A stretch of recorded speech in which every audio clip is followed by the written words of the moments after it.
Coucou la popu, j'espère que vous allez bien. On se retrouve pour un nouvel épisode de à prendre ou à jeter. En gros c'est un peu les favoris du mois, sauf que là c'est sur une saison entière et je vous parle des films, des achats, des livres et tout. Bref, je vous passe en revue plein de trucs chouettes, comme ça bah voilà, je vous donne ce qui est cool, ce qui est moins cool. Et là j'ai lu beaucoup de livres, mais avant de passer à la catégorie lecture, on va passer à la catégorie achat, un peu en vrac. Je vais commencer par ça parce que ce truc m'a vraiment sauvé la vie cet été. C'est le baume anti-friction de chez Decathlon, qui du coup moi je l'ai pris en version tube, enfin comme un déo quoi. Et en fait c'est vraiment une crème que tu mets dans des zones qui collent. Et moi par exemple l'intérieur de mes cuisses c'était vraiment l'enfer. Que ce soit autant pour ma vie de tous les jours si je mettais une jupe ou pour aller faire du sport et tout. Là au niveau du dessous des aisselles aussi. Donc ça m'a de ouf aidé. Par contre attention, petite précaution, je me suis rendu compte quand je l'utilisais au surf avec ma combi et tout que ça m'a créé plein de petits boutons. Mais ici dans ma vie de tous les jours j'ai pas eu ça, mais vraiment au surf au contact de l'eau salée je crois que ça a pas très bien matché. Mais voilà, en tout cas ça m'a sauvé la vie cet été. Après je vous en ai déjà un peu parlé, mais bon c'est vraiment les bijoux de chez En Route. Là je ne porte que les boucles d'oreilles aujourd'hui, mais vraiment ça a été une très bonne surprise. Franchement je les adore. Après attention, j'ai une pote qui avait commandé les bagues de chez En Route et à Skip bah elles se sont déteintes très vite. Mais en tout cas niveau boucles d'oreilles, collier, bracelet, ça tient très bien. Si on reparle de surf, j'ai enfin en tant que surfeuse aguerrie acheté mon vrai premier maillot de surf qui est magnifique, dos nu avec le petit lassage. Et en fait c'est une marque que j'ai trouvée dans un café à Lacano. C'est une fille je crois qui fait ça vraiment en autonomie et ça s'appelle Lonaki Label et vraiment il est super. Bah du coup je l'ai que mis pour surfer quoi, je l'ai pas mis pour juste aller nager ou me baigner parce que bon les manches longues c'est pas l'idéal pour le bronzage, mais il est très confortable. La coupe du maillot est hyper, enfin je trouve que ça met de ouf en avant les formes de manière très agréable et tout, donc vraiment avec ce joli dos nu, confo, donc ça j'ai trop kiffé. Donc si vous voulez regarder des maillots de bain un peu pour le surf ou même autre, genre elle a plein de styles de maillots de bain, même genre des bikinis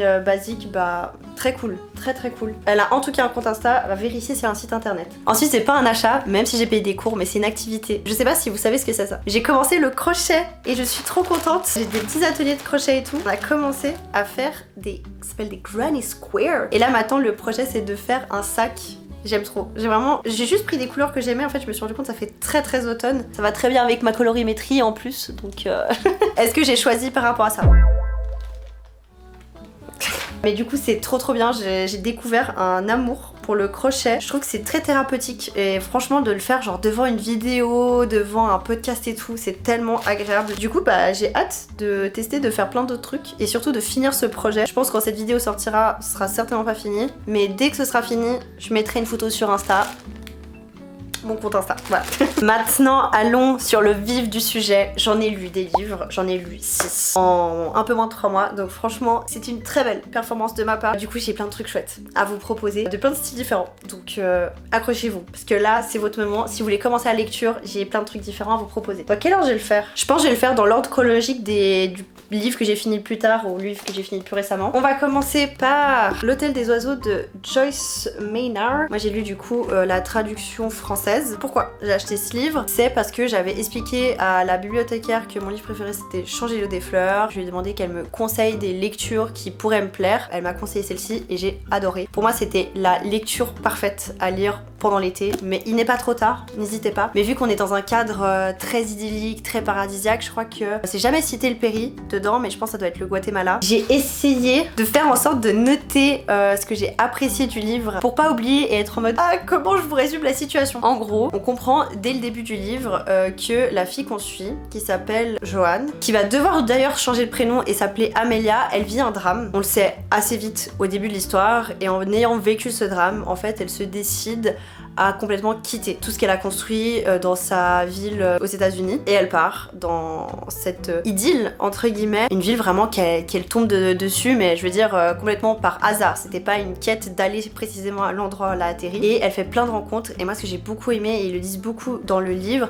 c'est que je crois qu'ils disent chaque paradis a ses serpents. Et c'est vraiment ça, c'est de voir en fait tout ce qui se passe dans cette île. Enfin c'est pas vraiment une île, c'est une ville à côté d'un lac et d'un volcan. Et en fait les relations qui entre les personnes, les différents enjeux, j'ai adoré. En fait vraiment la question qui va être abordée ici, ça va être tout ce qui est sur la reconstruction en tant que telle, donc elle avec elle-même et elle avec les autres dans les relations. Ah oui, et puis je trouvais que c'était un peu dans le même délire que Candide, je crois que c'est Voltaire, mais un peu à nouveau dans ce truc de quand tu rejoins le paradis, bah en fait c'est quoi vraiment le paradis et tout, et de te questionner là-dessus. Il y a aussi énormément de passages autour de la trahison et le fait de voir des personnes sortir de notre vie. Il y en a beaucoup.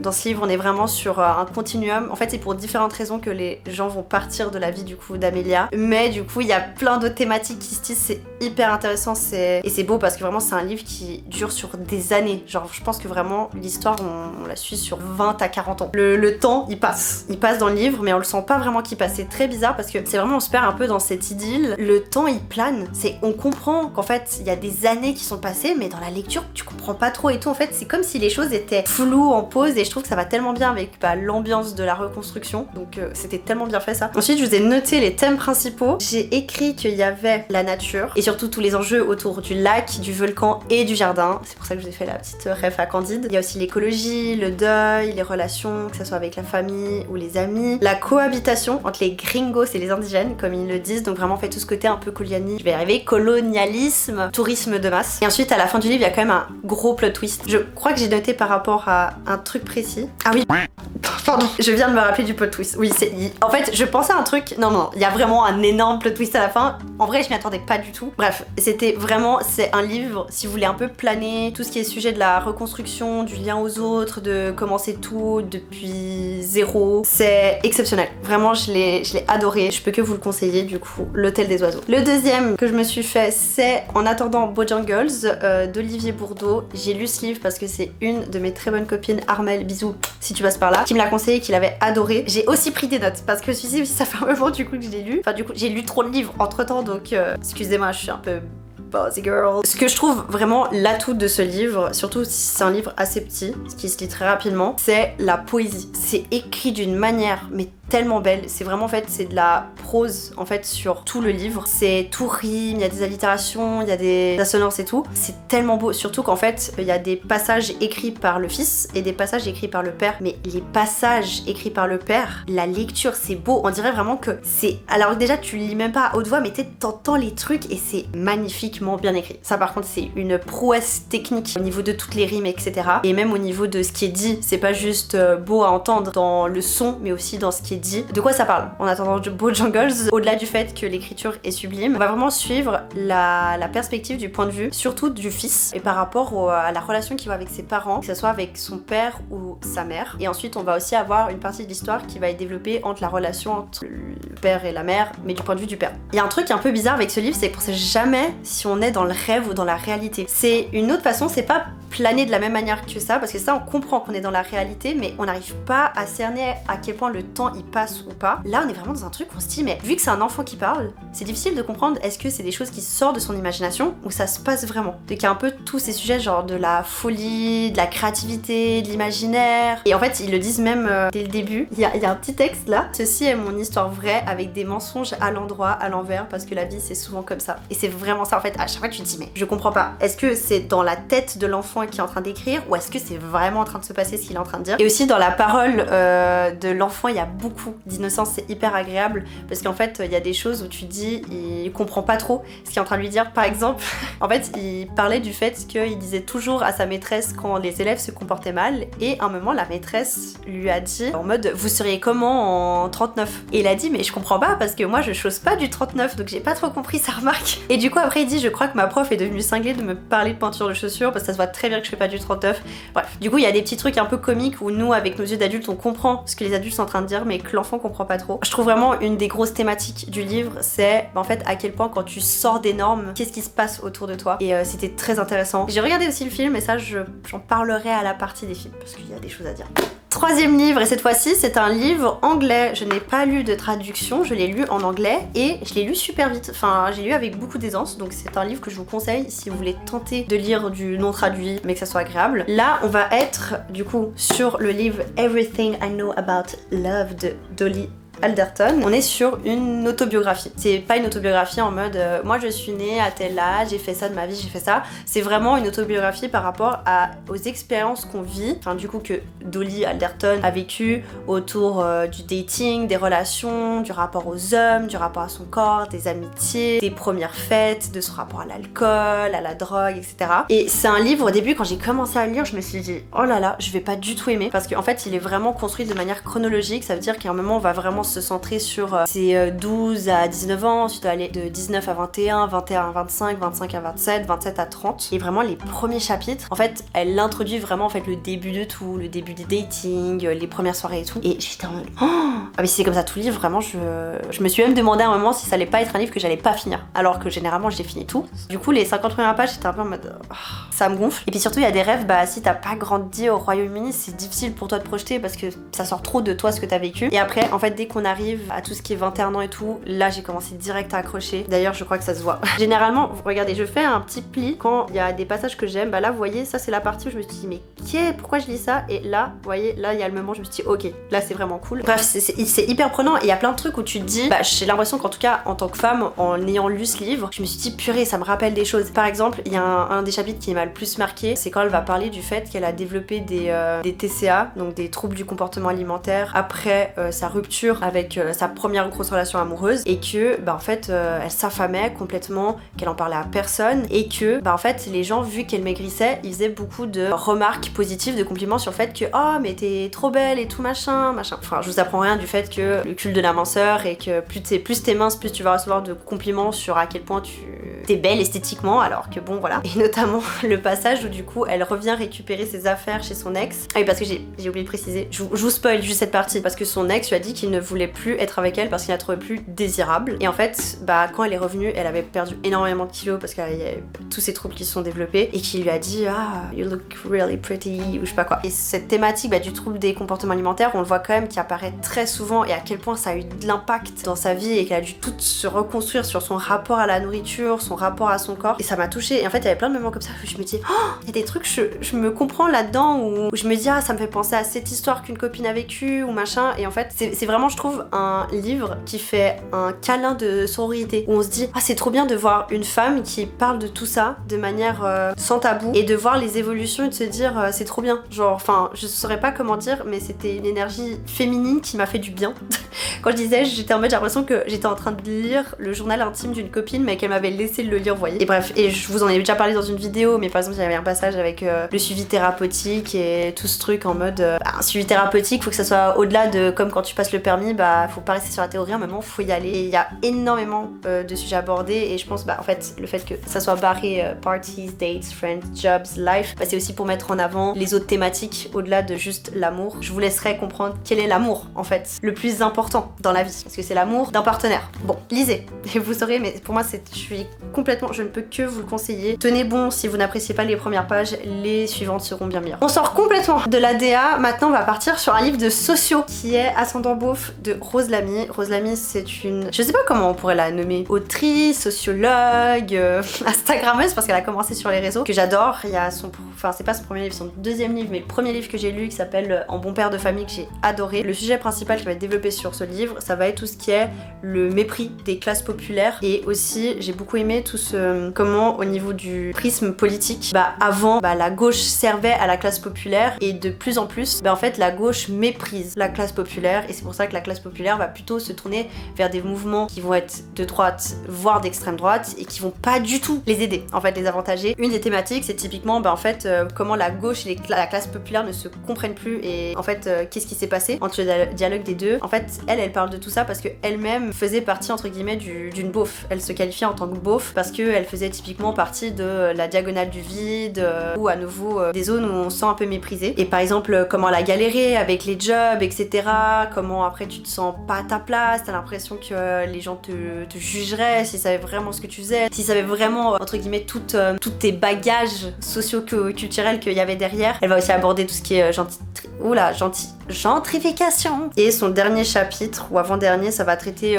les femmes beaufs, parce qu'en fait souvent le beauf va voir l'homme. Aussi elle développe en fait d'où ça vient le beauf en fait, et qu'est-ce que c'est le beauf. Elle a parlé de la femme beauf, bah en fait elle est pas vraiment, tu peux pas trop la visualiser. Et ça, c'est une stat que je trouve exceptionnelle, donc je vais vous la partager. Je cite, en France, 58,1% des femmes portent un 42 ou plus. Mon capital féminin a baissé à mesure que j'ai commencé à côtoyer un milieu qui place les femmes qui portent du 36, soit 6% de la population féminine. J'ai lu ça, j'étais en mode... En fait, les chiffres m'ont choquée. Je me suis dit mais en fait pourquoi on a considéré la norme, en fait la norme c'est tellement la norme d'un 36, en fait c'est un pourcentage tellement faible de la population qui porte un 36 en tant que femme. Mais Rose Lamy de toute façon elle est trop forte et vraiment son gros point fort dans ses livres c'est qu'en fait elle va vraiment allier son histoire personnelle, ses anecdotes avec des chiffres. En fait elle va vraiment tout chiffrer, elle va s'appuyer d'articles etc. Toute son argumentation et sa réflexion elle est basée et c'est très touchant aussi. Je ne peux que vous conseiller cette autrice, elle est fabuleuse. On rechange de registre. Encore 25 étés, ça c'est un livre très court, je l'ai lu vraiment en 3 jours je crois. C'est un livre d'un Allemand, je l'ai lu en français à nouveau. Là on va vraiment être sur une histoire qui se déroule sur 24 heures, pas une minute de plus. On va suivre le narrateur du roman, je crois qu'on connaît pas son prénom, qui va dans sa maison de campagne de temps en temps quand il a un peu de temps avec le travail et qui va rencontrer Karl. Le narrateur, lui, il a une vie plutôt dans un milieu urbain, je crois qu'il travaille dans une boîte et tout, peut-être dans les finances ou quelque chose du genre. Il a beaucoup de travail et il se sent très surchargé par le travail. Pour lui c'est difficile de se dire ah je dois couper, là je dois pas regarder mes mails, mais en même temps j'ai tellement de trucs à faire, comment je peux me permettre d'arrêter et tout. Et en fait il va faire la rencontre de Karl qui lui est juste simplement agriculteur de pommes de terre. Ils vont se rencontrer un jour quand ils vont aller les deux au bord du lac alors qu'ils se connaissaient pas avant et en fait ils vont passer une grande partie de la journée ensemble à discuter de plein de sujets, à mélanger leur point de vue, ce qu'ils ont vécu etc. Et moi je trouvais que c'était un livre très léger, très just cool pour aborder ce truc de en fait c'est quoi réellement les priorités et est-ce qu'il y a des choses où on se dit ah faut absolument que je le fasse sinon je vais avoir des problèmes, c'est une urgence etc. Est-ce que c'est réellement une urgence? Donc en fait j'aime bien parce que c'était une façon assez simple de questionner un peu en fait quelles sont mes priorités à l'heure d'aujourd'hui et est-ce que en fait finalement elles sont aussi légitimes que ça ces priorités. Donc voilà, c'est pour ça que ça s'appelle Encore 25 étés du coup de Stéphane Schaeffer. C'est qu'en fait c'est Karl qui lui dit il nous reste en fait 25 étés à vivre. Après et du coup là tu te dis oh mon dieu il me reste plus autant de temps que ça à vivre, donc là il faut vraiment que je commence à reconsidérer en fait qu'est-ce qui est important dans ma vie. Donc à nouveau c'est un livre très court, très très sympa à lire. Et on va passer au dernier livre qui est Ne tirez pas sur l'oiseau moqueur de Harper Lee. Là on est sur un classique de la littérature états-unienne je pense. J'aime pas du tout le résumé parce que quand j'ai lu le livre je me suis dit mais pourquoi on a fait un résumé comme ça qui spoil une grande partie de l'histoire alors qu'en vrai c'est des choses que t'apprends au bout de 200 pages donc c'est pas nécessaire. Donc j'ai offert mon propre résumé. Ok, ne tirez pas sur l'oiseau moqueur. Ce qui est important, c'est que là, on est vraiment dans un moment où on va questionner en fait tout ce qui est discrimination raciale aux États-Unis. Ça, c'est la grosse thématique. C'est pas abordé dès le début du livre, mais en fait, on est dans ce contexte-là, dans ce contexte des États-Unis, et on va être dans une petite ville à Maycomb. On va suivre l'histoire du point de vue d'une enfant. Et c'est pour ça que ça devient hyper intéressant de le suivre à nouveau du point de vue d'une enfant, comme dans En attendant Bojangles, que du point de vue d'un adulte. Là, on va suivre une petite fille qui s'appelle Scout. C'est son surnom. Son vrai nom, c'est Jean-Louise. Pourquoi Jean-Louise, je ne sais pas, avec son frère Jem et son père Atticus. Et en fait, son père, il est avocat. Ce qui est déjà très intéressant, c'est de voir en fait quelles sont les normes, comment le père, lui en fait, il gère ces questions de normes en fait dans son éducation, parce que la mère est décédée il y a très longtemps, donc c'est lui en tant que père solo qui éduque ses deux enfants. En fait, il y aura plein de choses au niveau typiquement de la ségrégation, de la discrimination, des stigmates et tout, qui va être représenté dans ce livre et vu de la part d'une enfant. Et c'était hyper intéressant. C'est un livre qui est assez grand, enfin assez grand, il fait genre 450 pages, même un peu moins. Moi je l'ai trouvé vraiment tellement bien construit au niveau, il y a toute une partie au début, tu comprends pas trop à quoi elle sert quand tu lis le résumé qu'il y a derrière. Du coup je vais pas vous lire le résumé qu'il y a derrière parce que vraiment je trouve qu'il est mauvais, je le répète, mais je trouve que c'est bien parce qu'en fait on rentre dans un contexte, on essaie de comprendre en fait qu'est-ce qui se passe dans cette ville, c'est quoi un peu les normes, qui sont les gens qui règnent là-dedans ou pas. Et à nouveau, le gros avantage c'est de le vivre du point de vue d'une enfant et en plus d'une petite fille et pas d'un petit garçon, puisque ça aussi ça aura son influence surtout à cette époque là. Vraiment ça se passe le livre a été publié en 1960 mais je crois que l'histoire en tant que telle elle se passe, je pense que ça se passe genre entre 1930 et 1939. Je comprends pourquoi ce livre est un classique, je vous le conseille. Je suis même un peu deg de pas l'avoir lu en version originale, mais même comme ça il était très bon du coup. Ok, on va passer au film. Mon dieu.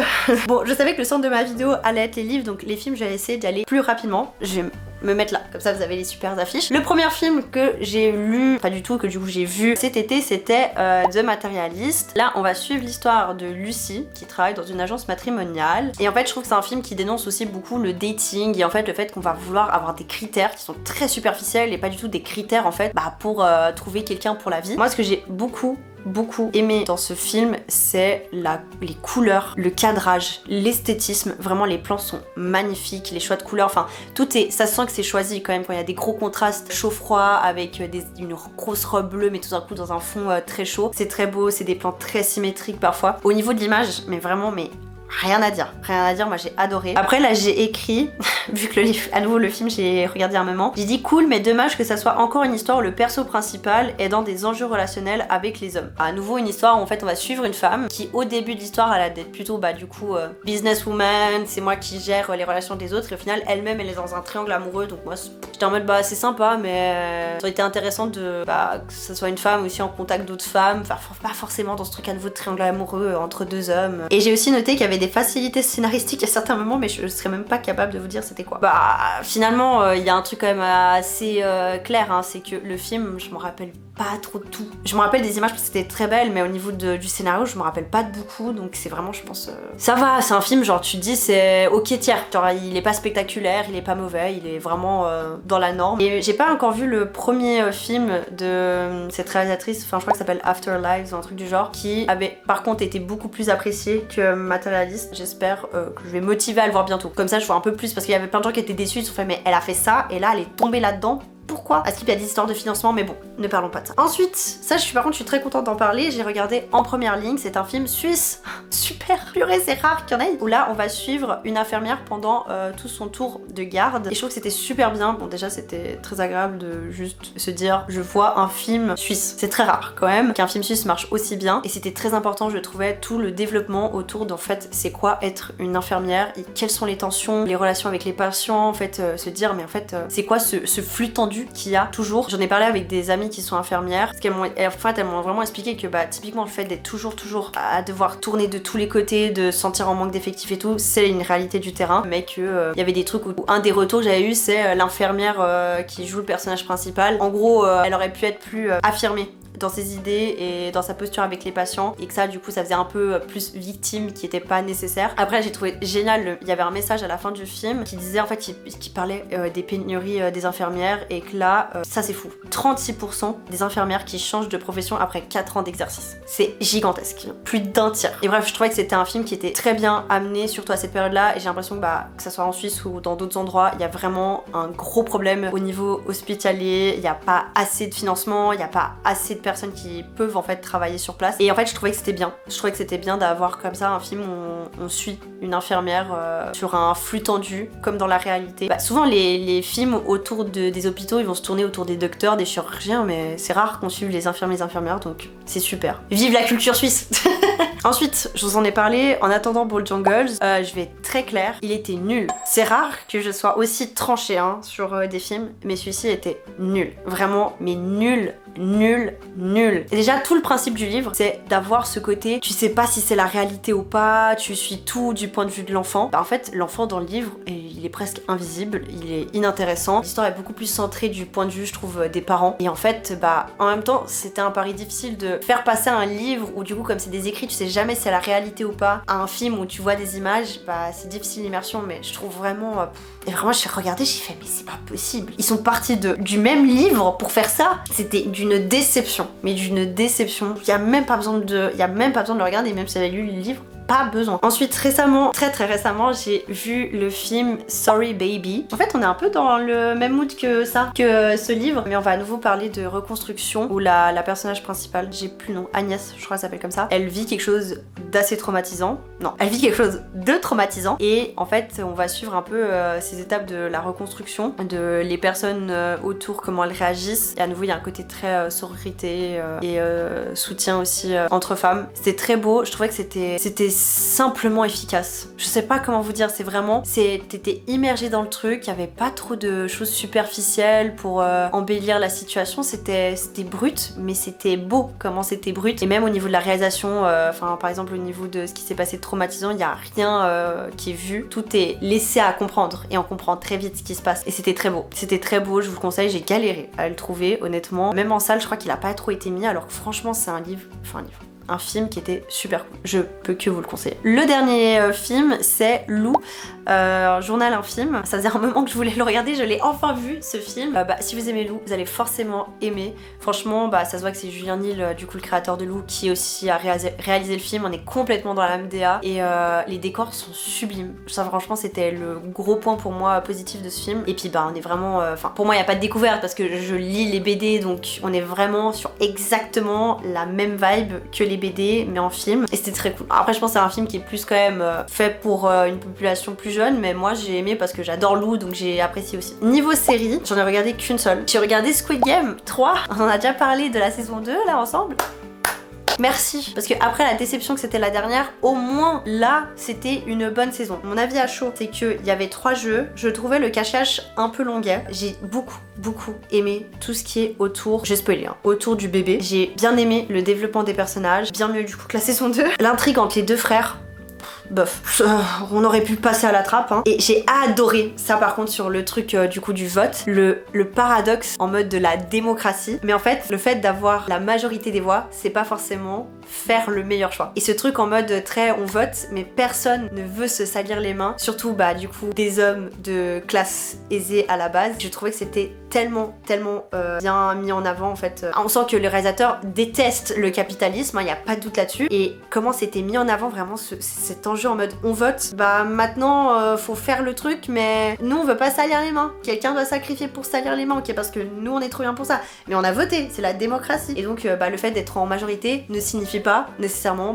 faire les meilleurs choix. Et ça je trouvais ça génial comment c'était amené, parce que je n'étais pas dérangée par la mort, sauf quand c'est toi qui dois tuer la personne en face. Après j'ai trouvé aussi qu'il y avait de la CGI, elle était pas du tout dérangeante, et je trouvais que c'était vraiment la meilleure fin pour Ji-young, bref, numéro 456, et parce que en fait il voulait prouver que ce n'était pas en fait le méchant du jeu, qui avait encore une humanité, et du coup il s'est sacrifié pour l'humanité. Et pour moi c'était comme ça, exactement comme ça, que c'était la meilleure fin possible pour ce personnage, donc je suis trop contente que ça s'est terminé comme ça, parce que c'était comme ça que ça allait devoir se finir. Du coup j'ai passé un bon moment en regardant cette 3e saison, et là je pense que c'est bouclé. Par contre Squid Game États-Unis, je sais pas quoi, alors là je pense que je vais pas rentrer dans le train honnêtement. Ensuite j'ai un documentaire à vous proposer, et là ça me ferait plaisir, je vous mettrai le lien en barre d'infos. C'est un de mes amis qui a fait un documentaire autour de l'euro féminin qui a eu en Suisse, et puis les enjeux autour en fait de la visibilisation des femmes, et notamment dans le sport et dans les médias, et c'était un très bon travail, c'était très intéressant, et je trouvais que ça parlait de plein de thématiques avec différents intervenants qui avaient différentes casquettes. C'est très bien fait, très fière de lui d'avoir fait un truc comme ça, donc si vous êtes intéressé, n'hésitez pas à aller soutenir le projet. On arrive à la catégorie musique et podcast. Niveau musique, j'en ai 2. C'est du coup la nouvelle musique de Big Flo et Oli, Mourir pour renaître, exceptionnel. J'ai adoré les textes. J'ai une toute petite préférence pour le texte d'Oli, mais même le texte de Big Flo est génial. Franchement, je tout l'été comme ça dans mes oreilles et en intraveineuse. Il y a aussi, et ça j'ai très hâte de découvrir son album, c'est du coup la nouvelle musique de Marguerite qui s'appelle Les Avions. J'ai aussi trouvé très beau comment c'était écrit. Elle a un style vraiment qui me plaît. Déjà à la Star Academy j'avais très peu suivi, mais elle je la trouvais très intrigante. J'avais envie de voir ce qu'elle allait faire, et là il y a bientôt son album qui va sortir qui s'appelle Grandir, et je vais clairement l'écouter de manière assidue. En parlant d'album que j'ai écouté, je vais en parler très vite. J'ai enfin écouté le nouvel album de Sabrina Carpenter, et c'est très décevant. Voilà, j'ai rien de plus à dire honnêtement. J'étais en mode ah ouais, vraiment le passage des 2 albums il est compliqué là, parce que vraiment ouais, celui d'avant était quand même bien meilleur. Mais ça arrive de faire des meilleurs trucs. Et ensuite un podcast, et ça c'est grâce à Océane, encore je te cite, qui s'appelle Émotion. Donc là on va parler de plein de sujets du coup autour des émotions. Ça va être des podcasts qui peuvent, je crois que ça va à peu près de une demi-heure à 1 heure, et c'était très intéressant. C'est vraiment des trucs cool où ça mixe témoignages et chiffres, etc. Ça me fait un peu penser aussi à du coup Dingue, c'est un podcast où j'ai déjà parlé, mais du coup je le trouvais aussi cool. C'est pas exactement dans la même veine, parce que là on va un peu ça va va changer un peu le fil narratif en fonction des thématiques, mais je trouve ça très chouette. Bon, vous savez que généralement je fais un coup de pouce à la fin de mes vidéos, mais là pour être honnête, je n'ai pas de coup de pouce en tête. J'ai pas eu de découverte comme ça en mode de contenu où je me suis dit trop bien. Par contre, je peux vous conseiller Momo qui est la personne qui nous donne des super ateliers de crochet. Je me dis, bah, vu qu'elle est sur les réseaux, n'hésitez pas à aller la suivre. Voilà, petit coup de pouce. Par contre, si vous avez eu des petites découvertes de petits créateurs, petites créatrices, n'hésitez pas, mettez-les moi parce que moi je raffole de ça, s'il vous plaît. Partagez vos trucs parce que vraiment je n'attends que ça. Évidemment, n'oublie pas de mettre le like, de t'abonner et de commenter cette vidéo si elle t'a plu. Je pense que je vous ai déjà fourni suffisamment de matière. Si vous ennuyez, vous avez plein de trucs à lire ou à regarder, ok? Voilà, on se retrouve dans 3 mois pour les prochaines recommandations. Et d'ici là, gros bisous!